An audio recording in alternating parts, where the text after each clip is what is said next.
ঘাসের উপর বেশ আয়েসি ভঙ্গিতেই চিত হয়ে শুয়ে বাঁশের নরম কচি ডগা চিবাচ্ছিল রং রং নামের বিরল বাদামি ও সাদা রঙের পান্ডাটি।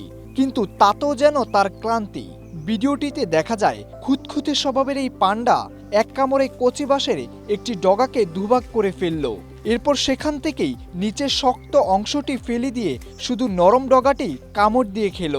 এবার যেন সে একটু বিরক্ত হলো, চিত হয়ে শুয়ে পড়ল, একপাশে গড়াগড়ি খেলো এবং পেছনে একটি থাবা দিয়ে চুলকানি মেটালো। কয়েক মিনিট বিশ্রামের পর সে আবার খাওয়ার জন্য প্রস্তুত হয়ে গেল। রং রং হলো কিজাইয়ের সন্তান। কিজাই একটি বাদামি ও সাদা রঙের বিশাল পান্ডা, যার বিরল রঙের তাকে অনলাইন জগতে আলোড়ন সৃষ্টি করেছে।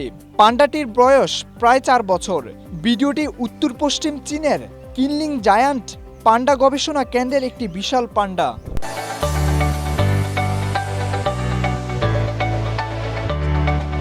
Sony